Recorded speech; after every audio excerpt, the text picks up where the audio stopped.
श्रीमद् भगवद गीता के पास आपके हर प्रश्न का उत्तर है। चाहे आपकी कोई भी परेशानी हो, कोई भी इच्छा हो, श्रीमद् भगवद गीता आपके हर प्रश्न का उत्तर देती है, आपकी हर समस्या का हल देती है। चाहे वह परेशानी आपके मन की हो या धन की हो या आपके शरीर की हो या आपके रिश्तों की हो, आपको अपनी हर समस्या का उत्तर श्रीमद् भगवद गीता में जरूर मिलेगा।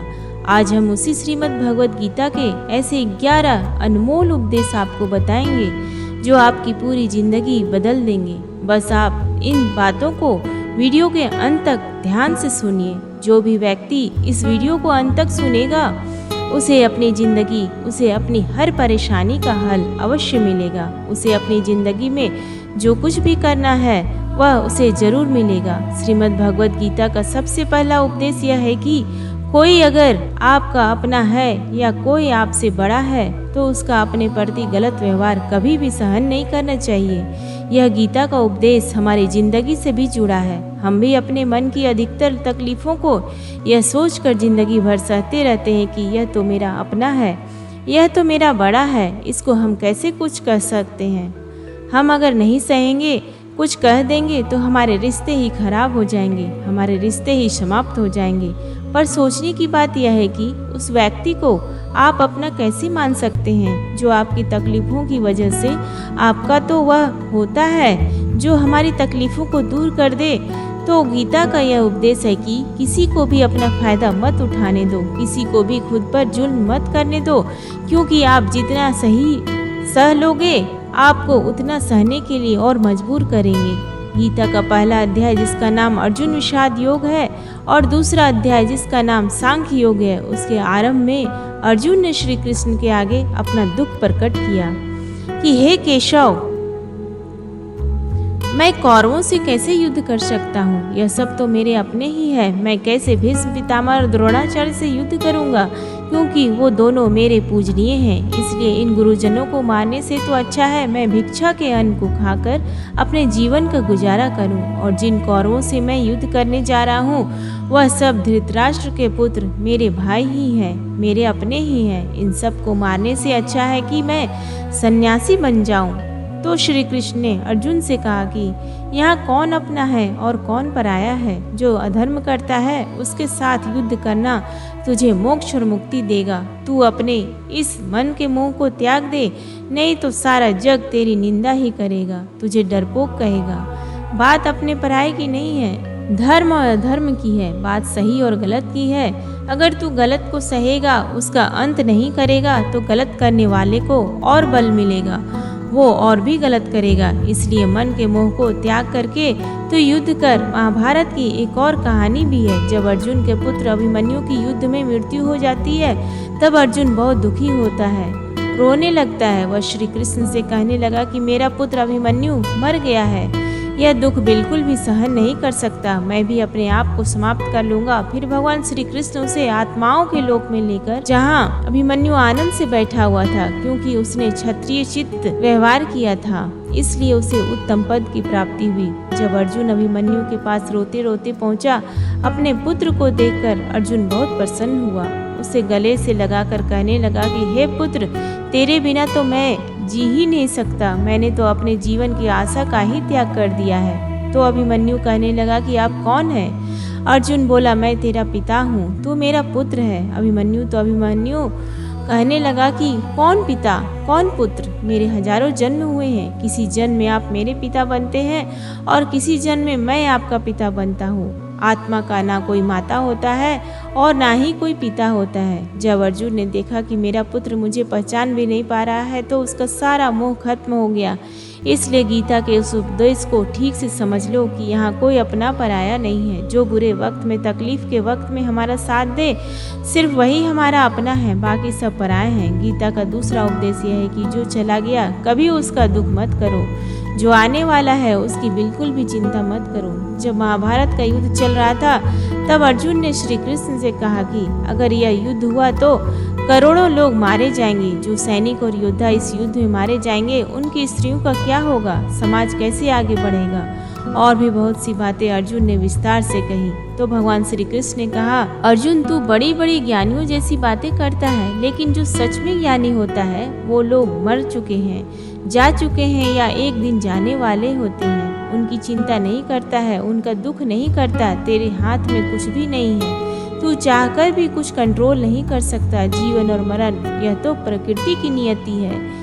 इसीलिए जो ज्ञानी होता है वह किसी के मरने पर भी रोता नहीं है। ज्ञानी जन ना ही बीते हुए कल का शोक करते हैं और ना ही आने वाले कल की चिंता करते हैं। इसलिए जो होने वाला है वह होकर ही रहता है और जो नहीं होने वाला है वह कभी नहीं होगा। ऐसा निश्चय जिसको समझ में आ जाता है, जिसकी बुद्धि में आ जाता है, उसे कभी कोई चिंता नहीं सताती, कोई दुख नहीं सताता। हमारे सारे दुखों का कारण ही यही है, या तो हम जो वक्त गुजर चुका है उसे सोच सोचकर परेशान होते रहते हैं, यहाँ भविष्य की चिंता कर करके खुद को बीमार कर लेते हैं, नष्ट कर देते हैं। गीता का ज्ञान हमें यही सिखाता है कि ना तो हम बीता हुआ कल बदल सकते हैं और ना ही आने वाले कल पर कंट्रोल कर सकते हैं। हमारे हाथ में सिर्फ वर्तमान है, सिर्फ आज का ही पल है। हमारा शरीर पर तनाव और चिंताएं भूतकाल और भविष्य काल के बारे में सोचते रहने से होता है। हमेशा उसी में ही जीते रहते हैं, मगर वर्तमान में कभी नहीं जीते, इस पल को कभी नहीं जीते। जब आप वर्तमान का पूरा आनंद लेना सीख जाओगे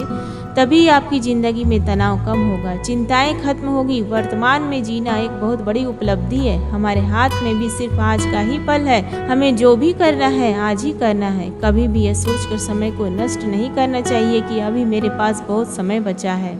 एक गुरुजी ने अपने एक शिष्य के पास पारस का पत्थर दिया। उनका वह शिष्य बहुत आलसी था, हर काम को कल पे टाल देता था। तो गुरुजी ने उसे कहा कि मैं तुझे यह पारस का पत्थर दे रहा हूँ। इस पारस पत्थर से जब तू लोहे को स्पर्श कराएगा तो वह लोहा स्वर्ण बन जाएगा, सोना बन जाएगा। और यह पारस पत्थर मैं तुझे 1 महीने के लिए दे रहा हूँ। जब 1 महीना समाप्त हो जाएगा मैं तुझसे यह पत्थर वापस ले लूँगा, तब तक तू इस पत्थर को अपने पास ही रख। गुरुजी का वह शिष्य बाजार में लोहा खरीदने के लिए गया। जब बाजार में वह लोहा खरीदने पहुंचा तो उसे लोहे का रेट बहुत महंगा लगा। उसने कहा, थोड़ी दिन तक रुक लेता हूँ, जब लोहे का रेट कम हो जाएगा। पर उसकी बुद्धि में यह बिल्कुल नहीं आया कि इस लोहे को मैं सोना बनाकर बहुत अधिक धन कमा सकता हूँ। लेकिन उसके मन की सुस्ती, उसके मन का आलस्य, उसकी वजह से उसने उस काम को कल पे टाल दिया। ऐसा ही करते करते पूरा महीना समाप्त हो गया। फिर गुरुजी उस शिष्य के पास आए और पूछा, तुमने कितना सोना बनाया? शिष्य बोला कि मैंने तो अभी तक सोना बनाना शुरू भी नहीं किया। तो गुरुजी ने कहा, मुझे मेरा वह पारस पत्थर वापस चाहिए। शिष्य बोला कि नहीं, मुझे थोड़ा और वक्त दीजिए, मैं थोड़ा सोना बनाना चाहता हूँ। गुरुजी ने कहा, ये पारस पत्थर पूरा 1 महीना तेरे पास था, पर तू कुछ नहीं कर पाया, लेकिन अब समय समाप्त हो चुका है। ऐसे ही यह हमारा जीवन है, हमारी जिंदगी है, और यह समय ही पारस पत्थर है। हम समय के एक एक पल से अपने जीवन को सोना बना सकते हैं, लेकिन हमें यह लगता है कि हमारे पास बहुत समय बचा है। चाहे एक दिन जिंदगी को जी लेंगे, एक दिन जिंदगी में खुश हो जाएंगे, लेकिन वह दिन कभी नहीं आता। हम जिंदगी भर भागते रहते हैं, चिंता करते रहते हैं, दुखी होते रहते हैं, लेकिन जिंदगी को जीना, खुश रहना हम भूल जाते हैं। इसलिए गीता का ज्ञान हमें यह सिखाता है कि आप आज में जीना सीखो, इस पल में जीना सीखो। गीता का तीसरा उपदेश यह है कि मौत से डरना बिल्कुल व्यर्थ है। श्री कृष्ण ने गीता में कहा, यह संसार मृत्यु लोक है। जिसका भी जन्म हुआ है वह एक दिन जरूर मर जाएगा, जिसका आरंभ हुआ है उसका अंत अवश्य होगा। हम इसे रोक नहीं सकते। जैसे हम रोज कपड़े बदलते हैं, वैसे ही हमारी आत्मा नया शरीर धारण करती है। मृत्यु सिर्फ इस जीवन का एक नया आरंभ है, इस जीवन का अंत नहीं है। आत्मा कभी नहीं मर सकती और ना ही उसे कोई मार सकता है, लेकिन मौत का डर मनुष्य को सबसे ज्यादा लगा रहता है। मौत का दुख भी इंसान को सबसे ज्यादा होता है। एक पेड़ में 2 पक्षियों का जोड़ा रहता था। उन दोनों को एक दूसरे से बहुत प्रेम था। उन्होंने साथ जीने मरने की कस्में खाई थी। एक दिन वहाँ एक शिकारी आया।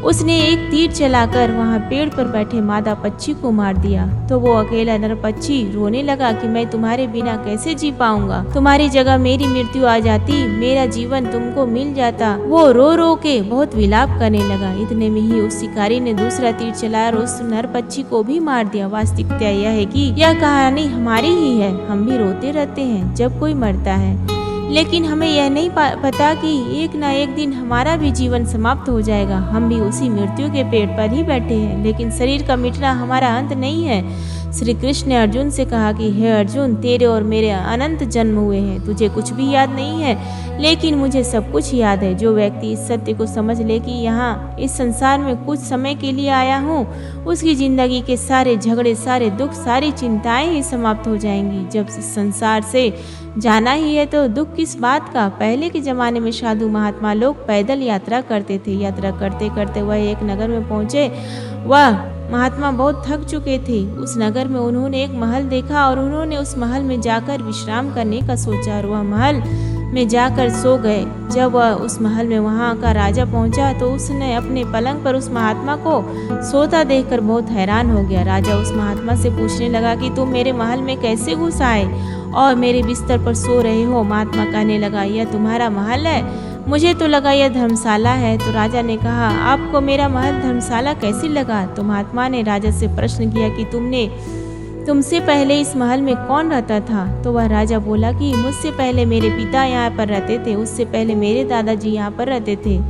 महात्मा ने फिर प्रश्न किया कि क्या तुम इस महल में हमेशा रहोगे या तुम्हारे बाद कोई और रहेगा। तो राजा कहने लगा कि मेरे बाद मेरा पुत्र इस महल में रहेगा। तो महात्मा राजा से कहने लगे कि जिस तरह जगह पर रहने वाले बार बार बदल जाते हो, उसे घर कैसे कह सकते हैं, वह तो धर्मशाला ही है। इसलिए तेरे महल को धर्मशाला समझकर मैं इसमें रात बिताने के लिए आ गया। धर्मशाला जान, जग को जीव सब मेहमान है, मोह किससे मत करो, सब स्वप्न का समान है। यदि हम भी इस बात को समझ लें कि हम यहाँ कुछ समय के लिए आए हैं, आनंद करने के लिए आए हैं, कुछ रहने के लिए आए हैं, तो हमारे सारे दुख ही समाप्त हो जाएंगे। जब हम अपना मोह यहाँ जमा कर लेते हैं, अपना दावा यहाँ जमा लेते हैं कि यह मेरा है, इसे मैं छोड़ नहीं सकता, इसके बिना मैं जी नहीं सकता, तो हमारे जीवन दुखों से भर जाता है। इसलिए जीवन में मृत्यु का भय त्याग करके जीवन का प्रतिपल आनंद लेना चाहिए। गीता का चौथा उपदेश, मन और विचारों को कंट्रोल किए बिना जीवन में कभी शांति और सुकून मिलने वाला ही नहीं है। अर्जुन ने श्री कृष्ण से कहा कि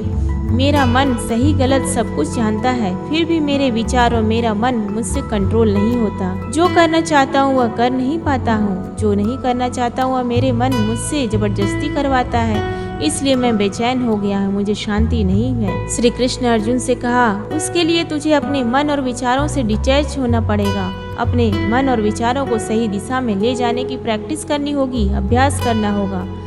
और यह एक दिन का काम नहीं है। जब तक तू अपने मन और विचारों की गुलामी का त्याग नहीं करता, तब तक तुझे जीवन में कभी शांति नहीं मिलेगी। एक राजा था, वह बहुत बेचैन और परेशान रहता था। एक दिन वह अपने गुरुजी के पास गया, उनसे कहने लगा कि मेरा मन बहुत बेचैन है, बहुत परेशान हूँ, मैंने पूरे संसार को जीत लिया, सब कुछ है मेरे पास, पर मैं खुश नहीं हूँ, मेरे मन में सुकून नहीं है, शांति नहीं है। तो गुरुजी ने राजा से कहा कि तुम्हारे नगर में अगर कोई ऐसा व्यक्ति है जिसने सुकून को प्राप्त कर लिया हो, शांति को प्राप्त कर लिया हो, तुम उसका एक बार कुर्ता पहन लो तो तुम्हारे जीवन में भी शांति आ जाएगी। राजा बहुत प्रसन्न हो गया कि यह तो बहुत आसान काम है। वह अपने राजमहल में जाया और राजसभा में वह सबसे पहले कहने लगा कि आप लोगों में से जो भी शांत हो चुका हो, जिसे सुकून मिल गया हो, वह अपना कुर्ता मुझे दे दे, वो बदले में जितना भी धन मांगेगा मैं उसे दे दूंगा। सब लोग एक दूसरे का मुंह देखने लगे। पैसे का लालच आया, लेकिन सबको एक दूसरे की सच्चाई पता थी, क्योंकि किसी की जिंदगी में भी शांति और सुकून नहीं था। सब अपना सर झुकाकर वहां पर खड़े हो गए। फिर उस राजा ने पूरे नगर में ढिंढोरा बंटवा दिया कि जिसे भी शांति प्राप्त हो चुकी हो, सुकून प्राप्त हो चुका, वो मेरे पास आकर अपना कुर्ता दे दे, वो जितना कहेगा उसे उतना ही धन दिया जाएगा। लेकिन एक भी व्यक्ति ऐसा नहीं मिला जिसे शांति प्राप्त हो चुका। वास्तविकता में जब कोई मरता है तब हम कहते हैं कि वो फला व्यक्ति आज शांत हो गया। कभी किसी जिंदा इंसान के लिए नहीं सुना कि एक जीता जागता इंसान शांत हो गया है। राजा के सैनिक पूरे शहर में ढूंढते रहे, फिर उन्हें पेड़ के नीचे एक महात्मा तपस्या करता दिखा, जिसके चेहरे पर एक शांति थी, सुकून था। वो सैनिक उस महात्मा के पास आकर पूछने लगे कि क्या आपके शांति प्राप्त कर ली है, सुकून प्राप्त कर लिया है। महात्मा ने कहा, मैं पूरी तरह से शांत हूँ। तो सैनिक उसे राजा के पास ले आए। राजा ने उस महात्मा ने से प्रश्न किया कि क्या आपको शांति और सुकून प्राप्त हो चुके हैं। वह महात्मा कहने लगे, महाराज मैं पूरी तरह से शांत हूँ, मुझे कोई चिंता नहीं, मुझे किसी चीज की लालच नहीं, मुझे कोई इच्छा नहीं है। तो राजा भी बहुत प्रसन्न हो गए कि आखिर वह व्यक्ति मिल ही गया जिसे शांति की प्राप्ति हो चुकी है, इसे सुकून प्राप्त हो चुका है। तो राजा उस महात्मा से कहने लगे कि हे महात्मा, आप कृपया करके अपना कुर्ता मुझे दे दीजिए, बदले में आप जो मांगोगे मैं आपको दूंगा। वह महात्मा कहने लगा कि हे महाराज, सुकून और शांति तो मुझे मिल चुके हैं, लेकिन क्या करूं, मेरे पास कुर्ता ही नहीं है पहनने के लिए जो मैं आपको दे सकूं। जब राजा ने उस महात्मा की बात सुनी, इस महात्मा के पास कुर्ता भी नहीं है पहनने के लिए, उसके बाद भी ये महात्मा एकदम शांत है, इसके जीवन में सुकून है। मैं सारी जिंदगी धन को जोड़ने में लगा रहा, दुनिया जीतने में लगा रहा, लेकिन मुझे शांति नहीं मिली, सुकून नहीं मिला, क्योंकि शांति और सुकून बाहर की चीज नहीं है, अपने भीतर की चीज है। इसलिए जब तक कोई व्यक्ति अपने मन और विचारों को कंट्रोल नहीं करता, तब तक उसके जीवन में सुकून और शांति नहीं आती। और गीता का यह उपदेश हमें यह सिखाता है कि जीवन में शांति चाहिए तो मन को शांत करना सीखो। गीता का 5वां उपदेश यह है कि वासना, क्रोध और लालच सर्वनाश का कारण है, नरक का द्वार है। जिस भी मनुष्य में ये 3 अवगुण होते हैं, वो हमेशा दूसरों को दुख पहुंचाकर अपने ही सुख और स्वार्थ की पूर्ति करता है। किसी भी चीज की ओर से और ज्यादा वासना करना और क्रोधी स्वभाव होना और मन में लालच होना उसके जीवन में सुख को समाप्त कर देते हैं, उसके सारे रिश्तों में जहर भर देते हैं। इन्हें नरक का द्वार इसलिए कहा जाता है क्योंकि जिस इंसान में अत्यधिक क्रोध है, लालच है, वासना है, उसका पूरा जीवन जहर से भरा रहता है। उसका मरने के बाद नहीं, जीते जी यहीं पर नरक का दर्शन होता है। गीता का 6वां उपदेश यह है कि सब भगवान एक ही है, कोई छोटा बड़ा नहीं है, सब एक परम ब्रह्म परमात्मा के अलग अलग रूप हैं और नाम है। श्री कृष्ण ने गीता के 10वें अध्याय विभूति योग में बताया है कि जितने भी जगत के देवी देवता है वो सब मेरी ही विभूति है। मैं ही शिव हूँ, मैं ही इंद्र हूँ, मैं ही यक्ष राज कुबेर हूँ, मैं ही अग्निदेव हूँ, देवताओं के गुरु बृहस्पति भी मैं ही हूँ, समुद्र भी मैं ही हूँ, अक्षरों में ओम भी मैं हूँ, काल का महाकाल भी मैं ही हूँ, सारे जगत का नाश, उत्पत्ति और पालन करने वाला भी मैं ही हूँ। श्री कृष्ण ने अर्जुन से कहा कि मेरी विभूतियों का कोई अंत नहीं है, इसलिए सब भगवान, सब नाम, सब देवता मेरे ही रूप हैं। इसलिए तो किसी भी देव या ईश्वर में कभी भेद बुद्धि मत करना चाहिए, किसी को छोटा बड़ा मत समझना चाहिए। और गीता का उपदेश हमें यह सिखाता है कि कभी भी किसी दूसरे के इष्ट को छोटा नहीं समझना चाहिए या इस बात पर झगड़े फसाद नहीं करने चाहिए कि कौन बड़ा है और कौन छोटा है। गीता का 7वां उपदेश यह है कि सुख की इच्छा ही आखिर में हमारे दुखों का कारण बनता है। श्री कृष्ण ने अर्जुन से कहा कि मनुष्य जितना सुखों की लालसा और इच्छा करता है, उतना ही उसकी इंद्रियां सुख भोग में आसक्त हो जाती, उतना ही इंसान का मन संसार के सुख और आकर्षण का गुलाम बन जाता है। जितना सुख के पीछे भागोगा उतना ही उसे दुख के अनुभव से भी गुजरना पड़ेगा, क्योंकि यह संसार का नियम है कि जो चीजें शुरू में मन को बहुत आकर्षित करता है, बाद में बहुत दुखी देता है, और जो चीज़ें शुरू में मुश्किल लगती है, कठिन लगती है, बाद में हमें बहुत काम आती है। गीता का 8वां उपदेश यह है कि जो भी मनुष्य दुनिया के सारे सहारे छोड़कर सिर्फ भगवान को ही अपना सहारा मान लेता है, उसकी हर जरूरत वह ईश्वर पूरा करता है, उसकी हर प्रकार से रक्षा वे परमात्मा ही करते हैं। जो भी व्यक्ति मुझे ही अपना सहारा मानता है, उसका योगक्षेम में वहन करता हूँ। हम अर्थात जो चीज नहीं मिली है उसकी प्राप्ति करना, उसका नाम योग है। जो चीज जीवन में मिली हुई है उसकी रक्षा करना, उसका नाम क्षेम है। तो श्री कृष्ण कहते हैं जो मुझ पर डिपेंड हो जाते हैं उनको जो चाहिए मैं जरूर देता हूँ और उनकी हर प्रकार से मैं रक्षा करता हूँ। गीता का 9वां उपदेश यह है कि संसार में हमारा कुछ भी नहीं है। गीता सार में आपने कई बार सुना होगा कि तुम्हारा क्या है, क्या गया है जो तुम रोते हो, तुम क्या लाए थे जो तुमने खो दिया, तुमने क्या पैदा किया जो नष्ट हो गया, तुमने जो लिया यहीं से लिया, जो कुछ भी दिया यहीं पर दिया, जो आज तुम्हारा है कल किसी और का होगा, क्योंकि परिवर्तन इस संसार का नियम है। कल तक जिसके बिना आप जी नहीं सकते थे, आज उनसे कोई रिश्ता ही नहीं है, बातचीत तक नहीं है। कहाँ गए वह जीवन भर के सारे रिश्ते, वो सारे मित्र जो साथ जीने मरने की बातें करते थे, आज पता भी नहीं कि वह लोग कहाँ चले गए। यह संसार परिवर्तनशील है, सब लोग यहाँ बदल जाते हैं, हर रिश्ता बदल जाता है, और तो और यह हमारा शरीर भी हर दिन बदल रहा है। बचपन से जवानी, जवानी से बुढ़ापा, और एक दिन यह शरीर हमारा साथ छोड़ देता है। तो किसके लिए रोना और किसकी चिंता करना। हम सारी जिंदगी चीजों को, रिश्तों को, जिंदगी को बनाने में, सजाने में, संवारने में लगे रहते हैं, लेकिन एक दिन सब कुछ बिखर जाता है। सारी जिंदगी जिस संपत्ति, जिन रिश्तों के लिए हम लड़ते रहते हैं, एक दिन सब कुछ छोड़ कर के हमें इस दुनिया से जाना पड़ता है। गीता का 10वां उपदेश हमें यह सिखाता है कि किसी से भी हद से ज्यादा मोह कभी मत करना। श्री कृष्ण गीता का पूरा ज्ञान ही अर्जुन के मोह को नष्ट करने के लिए कहा है। यह मोह ही है जो इंसान को सबसे ज्यादा रुलाता है। वह इतना बलवान है कि शेर जैसे इंसान को भी गीदड़ बना देता है। जो अर्जुन युद्ध में देवताओं से भी जीत गया, पर अपने रिश्तेदारों को युद्ध में देखकर उसका हाथ कांपने लगा। वह बोला, हे केशव, मेरे हाथ में धनुष पकड़ने की ताकत भी नहीं बची, मेरे हाथ कांप रहे, मैं युद्ध नहीं कर पाऊंगा। ये मोह इतना पेनफुल होता है जिसकी पीड़ा न सह पाने के कारण कई लोग अपनी जिंदगी खत्म कर देते हैं, आत्महत्या तक कर लेते हैं कि उस व्यक्ति के बिना हम जी नहीं पाएंगे। किसी से भी हद से ज़्यादा मोह करोगे तो जीवन भर पीड़ा का ही सामना करना पड़ेगा। जो व्यक्ति अपने मोह से बाहर नहीं आता, उसका सब कुछ उससे छिन जाता है, उसकी सारी खुशी खत्म हो जाती है। इसलिए गीता का ज्ञान बार बार यही सिखाता है कि अपने मन के मोह को त्याग करके आप बलवान बनो, बुद्धिमान बनो, सत्य के दर्शन करो कि वास्तविकता क्या है। क्योंकि हमारा मोह हमें हमेशा झूठ ही दिखाता है, झूठ पर ही विश्वास दिलाता है और दिल में झूठी उम्मीदें जगाता है, और यही हमारे दुखों का कारण है। हम ही मोह कर लेते हैं, हम ही लोगों से उम्मीदें लगा बैठते हैं, पर वास्तविकता बिल्कुल अलग होती है।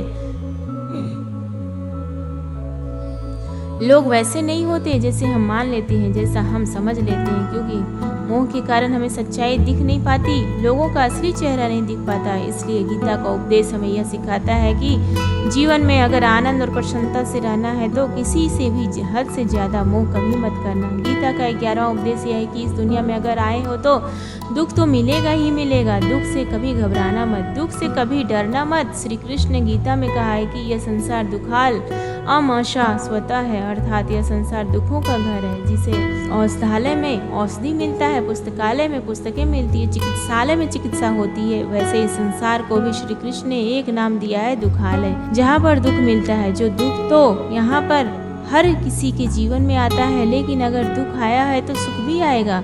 इसलिए दुख से कभी डरना नहीं चाहिए, क्योंकि यह संसार दुखालय भी है और आशावत भी है। आशास्वत का मतलब यही होता है कि यहाँ परमानेंट कुछ भी नहीं है, यहाँ सब कुछ बदल जाता है। कुछ दुख सुख में बदल जाता है और सुख दुख में बदल जाता है, सम्मान अपमान में, अपमान सम्मान में बदल जाता है, खुशी दर्द में और दर्द खुशी में कभी भी बदल जाती है, जीत हार में, हार जीत में। यहाँ कभी भी कुछ भी बदल सकता है, कुछ भी परमानेंट नहीं है, ना ही हम परमानेंट है, ना ही हमसे जुड़ी कोई चीज़ यहाँ पर परमानेंट है। क्योंकि यह संसार आशास्वत है, शाश्वत नहीं है, अशाश्वत है, शाश्वत नहीं है। यहाँ सब कुछ बदलने वाला है, यहाँ कुछ भी परमानेंट नहीं रहेगा, तो आपका दुख भी परमानेंट नहीं रहेगा। इसलिए दुख से कभी भी डरना नहीं चाहिए। गीता का यह उपदेश हजारों साल पुराना है, लेकिन आज भी नए से नया है। पूरे विश्व में गीता को सबसे ज्यादा पढ़ा गया और सबसे कम समझा गया। श्रीमद् भागवत गीता का यह उपदेश अगर कोई व्यक्ति ठीक से समझ ले और उसे अपनी जिंदगी में उतार ले तो यह पक्की बात है, वो अपनी जिंदगी में जो चाहे वह हासिल कर सकता है। अपने जीवन की हर समस्या का वह एक